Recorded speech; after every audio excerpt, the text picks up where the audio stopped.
Si ustedes lo pueden buscar en las redes sociales, Tránsito Enrique López, enviando una agresión sexual. Que ese caso en específico, lo que sucedió fue que las fiscales, los entes investigadores se dieron cuenta de puntos comunes. Eso fue lo que pasó. Ellos se dieron puntos comunes porque cuando empezaban a decir, bueno, fíjate que tal víctima me dijo tal cosa. Y cuando la víctima, ay, la mía también me dijo la misma. Y la mía también me dijo lo mismo. Cuando sintieron, ya tenían más de 9 casos del mismo agresor sexual que había sucedido en el mismo área. Pero él no trabajaba solo en el mismo área. Lo que pasa es que la Fiscalía de Villanueva, los agentes investigadores de Villanueva fueron los que se dieron cuenta que tenían un caso específico de un violador en serie, que es Tránsito Enrique López. Y entonces, ¿qué es lo que sucede con esta persona?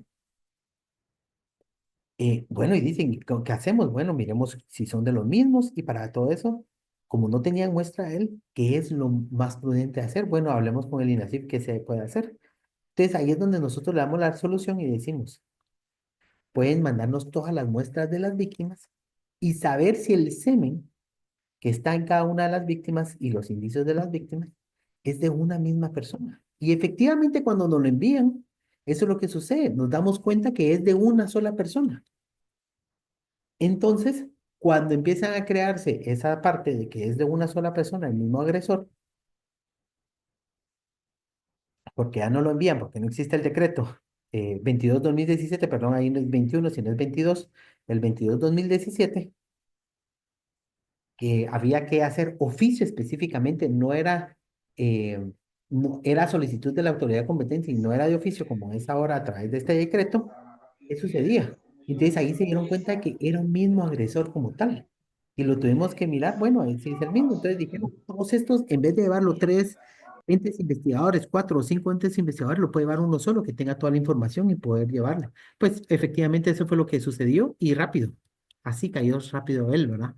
¿Cómo cayó? Pues al final unió la información de todas las víctimas y definitivamente cayó. Pero yo tengo que esperar 9 a 11 víctimas para poder determinar eso y que en un café los entes investigadores se den cuenta que están tratando con el mismo agresor, ¿o no? Y ahí es donde despierta el decreto 2022-2017, donde dice en el apartado 3, 2 o 3, donde dice que hay que hacer todo lo que está dentro de la investigación.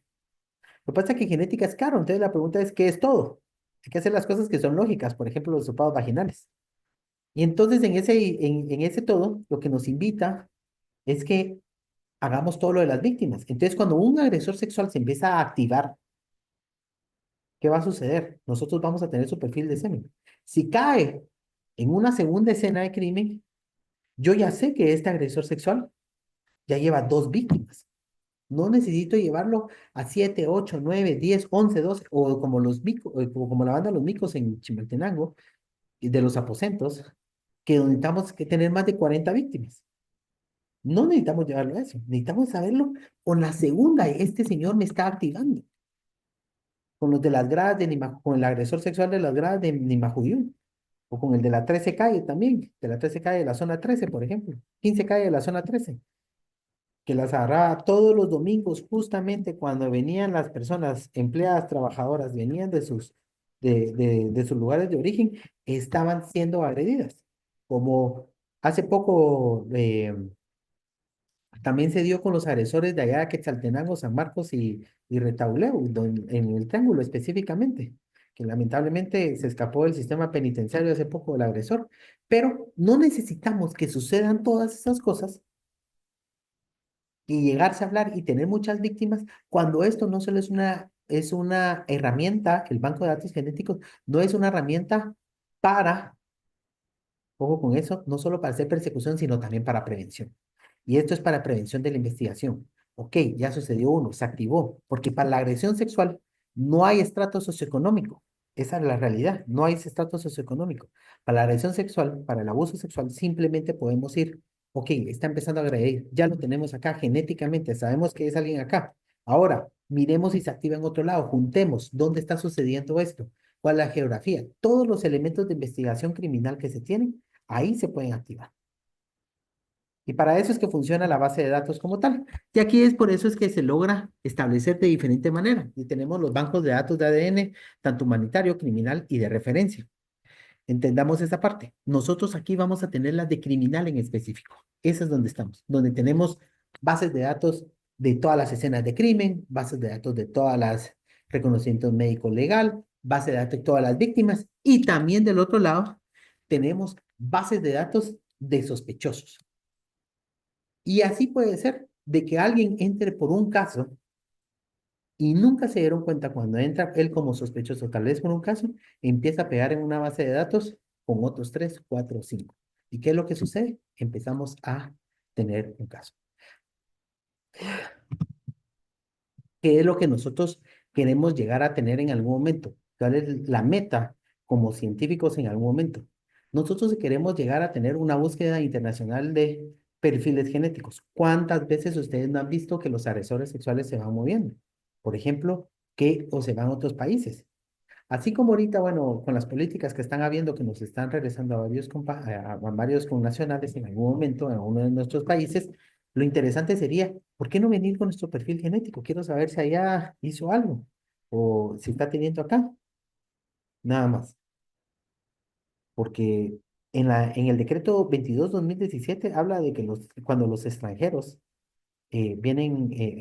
cuando viene un extranjero, por ejemplo, y si es un agresor sexual, en ese tiempo era porque había un país que exoneraba a sus agresores sexuales con tal de que se fueran del país, ¿verdad? Entonces encontraban nichos como Guatemala donde decían, bueno, aquí puedo empezar desde cero y no compartían y seguían siendo agresores sexuales, pero ya no en el país de origen donde fueron sentenciados, sino ya venían a otro país como si nada. Entonces, el espíritu de del RENAS, de tener ese perfil genético a través del RENAS de los agresores sexuales que vienen de otros países, es para poder controlar si esta persona en algún momento logra ser un agresor sexual, como tal. Y entonces el espíritu de la búsqueda internacional, que hay varios mecanismos, y Nacif de Suerte y de Guatemala es uno de los pioneros porque ellos tienen comunicación tanto con la Universidad del Norte de Texas, con Interpol y otras redes como tales, más en el sistema humanitario que en el criminal, es poder empezar a compartir específicamente. Y es como los violadores que se mueven de Jutiapa, por ejemplo, que está pegado a El Salvador, o un poquito más, vamos a Chiquimula, un poco más al norte. Y así sucesivamente, pues se pueden empezar a mirar cómo estas personas empiezan a moverse sin ser. Habían agresores sexuales que son por temporadas. ¿Y por qué se desaparecen durante 8 meses? Esos agresores sexuales. Ah, porque son cortadores de zafra, ¿no? Entonces ya empieza a decir, bueno, ¿por qué se desaparece esos 8 meses? ¿Qué pasa en esos 8 meses? Ah, es época de zafra. Entonces, cuando está descansando, que no está en una época de zafra, se da cuenta la temporalidad que esta persona que aparece en una, dos, tres, cuatro, cinco víctimas, tiene temporalidades distintas. ¿Y cuáles son Porque para eso la fiscalía no va a entender de que de repente se apagó el violador. No, pasaron 8 meses, pero genética les viene a decir, hey, ya se reactivó, aquí está la otra víctima. ¿Y qué sucedía? ¿Qué pasó en esos 8 meses? Ah, es que cambió de lugar y tal vez no funciona igual. Entonces, de esta manera, las bases de datos que actualmente se empiezan a dar dentro de que están activadas ahorita, las bases de datos nos empiezan a ayudar a hacer algo. Uno, a fortalecer la investigación criminal. Dos, hacer prevención de algunos casos. Ya están dados unos, pero se pueden evitar otros. Y esto, pues, se vuelve de alguna manera, información vital, porque de alguna manera la pregunta es, y se los dejo a cada uno de ustedes, ¿cuánto darían por no ser agredidos sexualmente? ¿Cuánto darían porque algún familiar no fuera agredido sexualmente? Su pareja, su esposa, su hija, su hijo, su mamá. ¿Cuánto darían? ¿Cuánto es el costo realmente? Y esto es donde son mecanismos científicos puros, que es que los estados deben de invertir. ¿Y por qué deben de invertir? Porque aquí no hay sesgo de nada. Eso no es pegó o no pegó. Y esto nos da de alguna manera una apertura como tal. Les voy a recomendar, los que tienen Netflix, hay una película que se llama El Rastro. Esa es una nueva tecnología que se llama genealogía. No es fácil de implementarla. Primero que nada, no. no es tan fácil implementarla porque hay regulaciones que ha firmado, hay convenciones internacionales que han firmado Guatemala por otras partes que eran de interés más para la clonación, en la parte para los que somos genetistas comprendemos muy bien esa parte, la parte de la ética y lo cumplimos, pero tal vez en su momento los legisladores no quisieron, no visualizaron estas nuevas tecnologías para hacer investigación criminal y prohibieron ciertas cosas. Por lo tanto, por ejemplo, en Guatemala, entiendo que Honduras también lo ratificó. Y no sé si El Salvador El Salvador entiendo que no lo había ratificado, pero sí es una convención, o sea, un tratado que pues lo firmaron muchos países, pero no todos ellos fueron ratificados como para poderlo hacer. Entonces no se pueden trabajar la parte de genealogía, pero se llama el rastro. Ahí lo pueden buscar. En conclusión, respecto a la jornada de hoy, el uso de las bases de datos de ADN forense no solo nos permite resolver crímenes con mayor precisión, sino también actúa como una herramienta preventiva poderosa, disuadiendo potenciales delincuentes y fortaleciendo la seguridad de nuestras comunidades.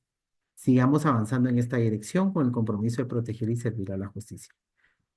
Únicamente.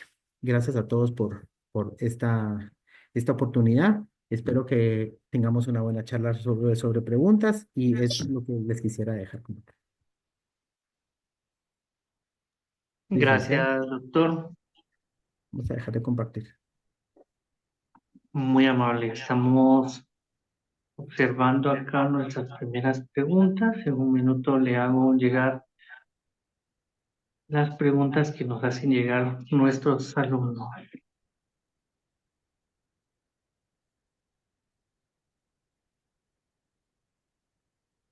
Veamos.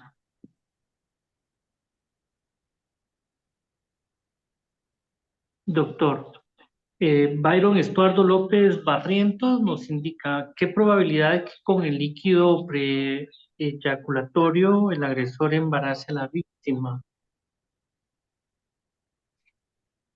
Con el líquido como tal, es un líquido nada más que funciona como regulador de pH, de lubricante, o sea, no lleva nada de células, realmente es el espermatozoide va en el semen, en donde sea. Lo que sucede es que hay muchas personas, solo para que entendamos un poco, porque a veces eh, tal vez solo logró de preeyacular, pero digamos, hay personas de que han tenido relaciones sexuales o eyaculaciones previas.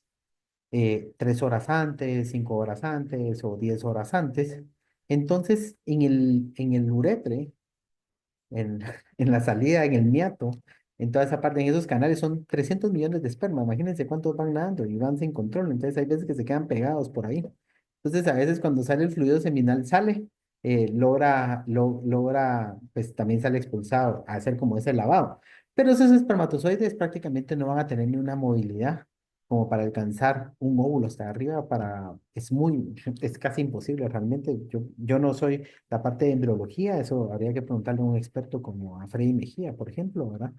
Que es un embriólogo muy bueno de ahí de Guatemala, que lo conozco muy bien, y preguntarle cuál es la probabilidad, pero realmente buscar que tenga movilidad de esa célula es muy poco lano. Saludos a Hans ahí, un buen auxiliar fiscal en su momento. Gracias, maestro. Nos dice en la siguiente pregunta, en la ley de agresores sexuales, el Ministerio Público está obligado no solo a registrar al agresor sexual, y también el ADN. ¿El INASIF tiene ese registro de bancos genéticos para la comparación de un nuevo caso de algún delito en contra de la intimidad sexual? Pues debería de tener, o sea, lo que nos está diciendo, y ahí hay dos reglamentos. Algo que el decreto 22/2017 se dio, es de que se hicieron dos reglamentos, uno para el RENAS y el otro para el banco. Son dos reglamentos completamente distintos. Y sí, y entiendo que sí lo tiene, la verdad es de que sí lo tiene y está en comunicación. Entonces, para poder ir llenando esa parte. Entiendo que sí lo tiene. Muy bien. ¿Cuánto material genético se necesita para correr las pruebas, tanto para el ente acusador como para la defensa? Hay varias preguntas que nos hace Juan Pablo Menéndez. Esta es una de las primeras. No sé si le dirijo la siguiente.